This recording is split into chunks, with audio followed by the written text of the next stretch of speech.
तो चैप्टर के स्टार्टिंग में हमें दिखाया जाता है सेनापति को, जो कमांडर से कह रहे होते हैं कि हम युद्ध नहीं चाहते, इसलिए हमारे क्लोज मत आओ। तो सेनापति अपने सैनिकों से बोलते हैं कि इस जंगली आदमी को इग्नोर करो और हमारा ड्यूटी है इन जंगली आदमी को हराना और इसके तार किंगडम पे कब्जा करके हमारे किंग को भेंट के रूप में देना। इसलिए सैनिकों, चलो युद्ध के लिए आगे बढ़ो और लड़ो। तो दोनों पार्टी के सैनिक आपस में लड़ने लगती है और सेनापति सोच रहे होते हैं, मैंने सोचा था कि इनकी सेना बहुत बड़ी होगी, लेकिन ये तो बहुत ही छोटी है। और अब मुझे समझ में आ रहा है कि इनकी सेना इतनी छोटी क्यों है, क्योंकि हाल में ही लड़ाई के दौरान इनका काफ़ी नुकसान हुआ और इनके ऑलमोस्ट सैनिक डिस्ट्रॉय हो गए। उसके बाद वो अपने सैनिकों को बोलते हैं कि सैनिकों, आगे बढ़ो और इन्हें मार दो, इन्हें हमारे किंगडम पे अधिकार करने से रोको। तो सैनिक आगे बढ़कर कंटिन्यू मारे जा रहे होते हैं। उसके बाद एक सैनिक का नज़र पड़ता है कि आपस में ही लोग लड़ रहे हैं, तो जल्दी से सेनापति के पास आकर बोलते हैं कि सेनापति, एक सीरियस प्रॉब्लम हो गया है। तो सेनापति बोलते हैं कि क्या क्या उनके पास ब्लैक एरो है? तो सैनिक बोलते कि नहीं, ये प्रॉब्लम नहीं है। तो सेनापति बोलते कि एक मिनट। फिर वो पीछे पलट कर देखते हैं तो देखते हैं कि सब आपस में ही लड़ रहे हैं, जिसको देख के ब्रियोन के सैनिक हंसते हैं और बोलते हैं, देखो ना, ये पागल लोग एक दूसरे से ही लड़ रहे हैं। और इधर दिखाया जाता है सेनापति को, जो कि अपने सैनिकों को बोलते हैं कि पैनिक मत करो, ये शिफ्टर के द्वारा एक जाल बिछाया गया है। और सोचते हैं कि मुझे रियलाइज़ ही नहीं हुआ कि शिफ्टर स्टार्टिंग से ही हमारे सैनिकों का रूप लेकर यहाँ आए हैं।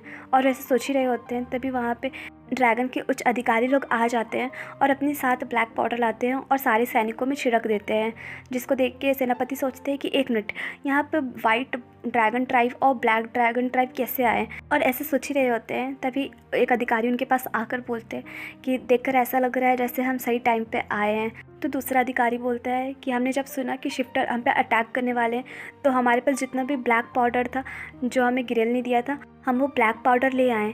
तो सेनापति बोलते हैं कि आप लोगों को शिफ्टर के बारे में कैसे पता?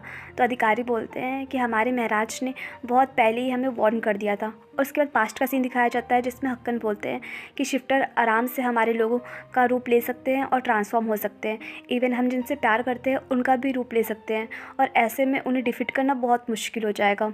उसके बाद ये याद करके उच्च अधिकारी बोलते हैं कि अब ये ड्रैगन स्लेयर लोग चाहे किसी का भी रूप ले लें, लेकिन जब तक हमारे पास ब्लैक पाउडर है, ये हमारा कुछ भी नहीं बिगाड़ सकते और ये हमारे लिए प्रॉब्लम नहीं करेंगे। तो सेनापति बोलते हैं कि आप लोगों की मदद के द्वारा हम इन सैनिकों को आराम से हरा सकते हैं। तो उच्च अधिकारी बोलते हैं कि आप हम पे भरोसा कर सकते हैं, क्योंकि हमने कसम खाई है कि ज़िंदगी भर तायर के राजा की सेवा करेंगे, चाहे कैसी भी हालत रहे। और ऐसे बोल के सारे लोग अटैक करने के लिए आगे आते हैं और देखते ही देखते ऑलमोस्ट ब्रियोन सेना का सफाया होने लगता है। जो कमांडर भी इधर से देख रहा होता है और हंसता है और बोलता है कि मैंने सोचा नहीं था ये लोग इतनी जल्दी पकड़ लेंगे, पर कोई बात नहीं, हमारे पास अभी भी बहुत सारे शिफ्टर हैं जो कि इनके किंगडम में पहले ही जा चुके हैं। उसके बाद सीन शिफ्ट होता है और हमें दिखाया जाता है गिरेल को, जो कि कह रहे होते हैं कि उल्फ ट्राइब वाले इतना ब्लैक पाउडर हमें दे दिए है कि हम इजीली इन शिफ्टर से निपट सकते हैं। अब चाहे कितने भी शिफ्टर क्यों ना आए, हम आराम से उन्हें हरा सकते हैं। तो अदार बोलती है कि हाँ, वो बात तो है, इस बार हम इन शिफ्टर को हरा कर ही रहेंगे। तो गिरेल बोलते हैं कि हाँ, अब मेरे पास जो पाउडर बचा है मैं उसे टीटी और कार्डिनल को देकर आता हूँ। तो अदार बोलती है कि ठीक है। उसके बाद गिरेल चल जाता है और अदार उसके वापस लौटने का वेट कर रही होती है। तभी सामने देखती है कि एक बुक है, तो बुक उठाकर देखती है और सोचती है कि इसका मतलब गिरेल ने मेरे रिसर्च में बहुत हेल्प किया है। और वो आगे कुछ कुछ सोच ही रही होती है, तभी दरवाज़ा खोलने का आवाज़ आता है। तो सोचती है कि गिरेल इतना जल्दी आ गया, और ऐसे सोच ही रही होती है, तभी सामने देखती है, जिसको देख के वो शॉक्ड हो जाती है और बोलती है तुम तो उधर से शिफ्टर बोलता है कि मदर, मैं हूँ राइकन, क्या आपको मैं याद हूँ? तो आधार सोचती कि नहीं, ये पॉसिबल नहीं हो सकता, और बोलती है कि राइकन तो बहुत साल पहले ही मर चुका था, तुम एक राक्षस हो, शिफ्टर कहीं के। तो राइकन बोलते कि मदर, आप ऐसा कैसे कर सकती हो, आप इतनी कठोर मत बनिए, और उसे टच करने के लिए आगे आ रहा होता है। तो आधार बहुत काँप रही होती है। उसके बाद शिफ्टर अदार का हाथ पकड़ लेता है, जिससे अदार अभी भी काँप रही होती है, और शिफ्टर बोल रहा होता है कि मैं हक्कन को प्रोटेक्ट करने के बाद वापस आया हूँ मदर, और मैंने जैसा आपसे प्रॉमिस किया था, मैंने अपना प्रॉमिस निभाया। उसके बाद बोलता है कि मॉम, आप मुझे देखकर खुश क्यों नहीं है? और ऐसे बोल बोल के वो बहुत रोने लगता है, जिससे अदार भी कंफ्यूज हो जाती है, और अभी भी वो काँप रही होती है, पर उनके मन में फिर से इमोशंस जाग जाता है, और बोलती है कि तुम ये कैसे जानते हो? उसके बाद अपना पास्ट याद करती है, जिसमें वो राइकन को बोल रही होती है कि तुम तो इस महान राज्य के राजा हो, तो तुम्हारे सामने ना जाने कितनी मुसीबतें आएंगी जो तुम्हें अकेले ही फेस करना होगा। लेकिन हक्कन वो तो अभी बहुत छोटा है और उसने तो अभी तक दुनिया भी नहीं देखी सही से, इसलिए मैं नहीं चाहती हूँ कि उसके साथ कुछ हो। तो रायकन बोलते हैं कि ठीक है मदर, आप परेशान मत होइए, मैं हक्कन को प्रोटेक्ट करूँगा चाहे कुछ भी हो जाए। तो अदारी ये याद करके बोलती है रायकन, तो शिफ्टर रो कर बोलता है कि मॉम मैंने आपको बहुत मिस किया। तो अदार कुछ नहीं बोल पाती और सोचती है कि मैंने कभी नहीं सोचा था कि ये शिफ्टर रायकन का रूप लेकर आएंगे।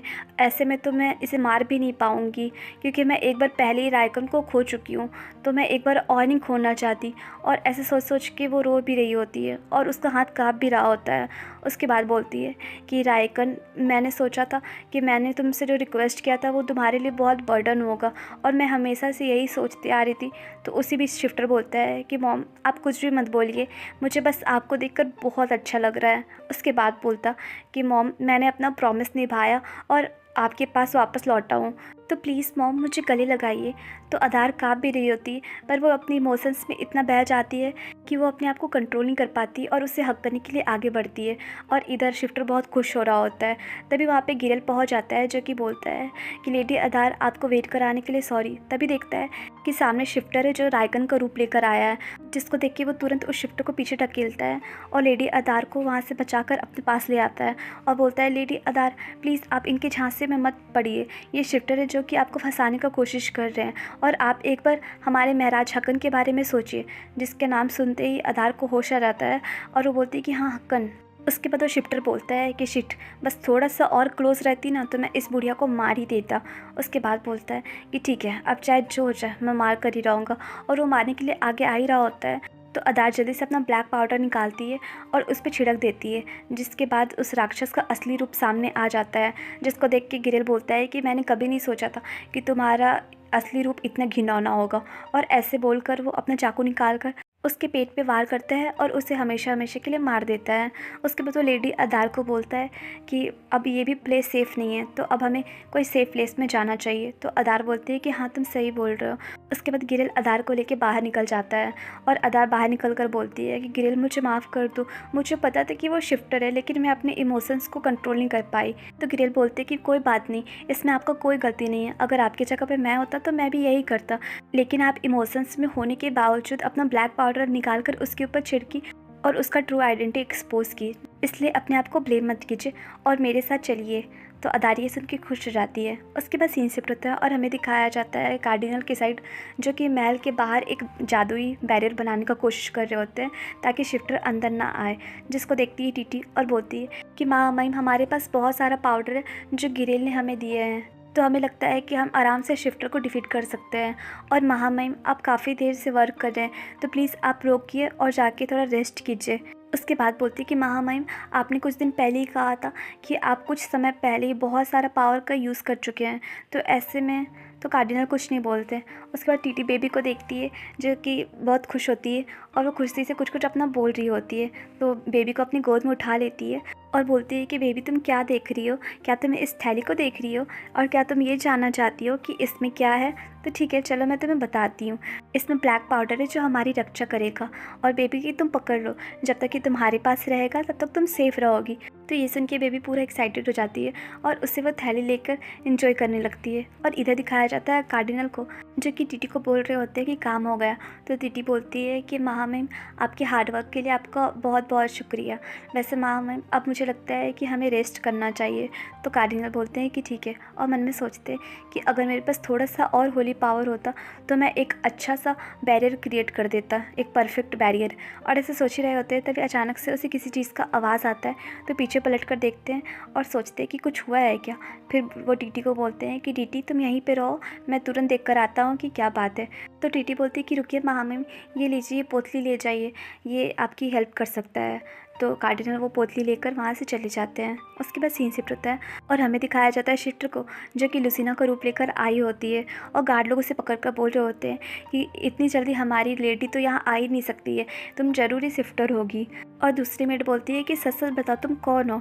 और तब तक कार्डिनल वहाँ पे आ जाते हैं, जिसको देख के सोचते हैं कि मुझे पक्का यकीन है कि ये शिफ्टर ही है और ये मारिसा ही होगी जो लुसीना का रूप लेकर आई है। और ऐसे सोच ही रहे होते हैं, तभी शिफ्टर बोलती है कि माँ मैं प्लीज़ मेरा हेल्प कीजिए, प्लीज़ मेरा हेल्प कीजिए। उसके बाद बोलती कि जब हम लोग तार किंगडम वापस आ रहे थे तो हकन को पता चला कि यहाँ पे युद्ध हो रहा है, तो वो सेनापति के पास चले गए और मैं यहाँ पे अपनी बेबी को ढूंढने आई हूँ क्योंकि मैं बहुत देर से उसे देखी नहीं हूँ। और ऐसे बोल बोल के वो रो रही होती है। तो कार्डिनल ये सब सुन के सोचते हैं कि आखिर तुम कितना बार ऐसे करोगी, और इधर मेड लोग अपना कुछ कुछ सोच रही होती है। उसके बाद कार्डिनल चिल्लाकर बोलते हैं कि मारिसा तुम कितनी बार लुसीना को रूप लेकर प्रिटेंड करोगे कि तुम लुसीना है, तुम अपने असली रूप में आ जाओ। तो ये सुन के मारिसा अपने असली रूप में आ जाती है, जिसको मेड लोग देख के शॉक्ड हो जाती है और देखते ही देखते मारिसा उन दोनों मेड को मार देती है। और इधर कार्डिनल जल्दी से होली पावर का यूज़ करके एक बैरियर बनाने का कोशिश कर रहे होते हैं। तो गाइस ये चैप्टर यहीं पे एंड हुआ और आप लोग मुझे कमेंट करके ज़रूर बताइएगा कि क्या मारिसा आज कार्डिनल को मार पाएगी। और प्लीज़ चैनल को लाइक शेयर एंड सब्सक्राइब कीजिए। Bye bye.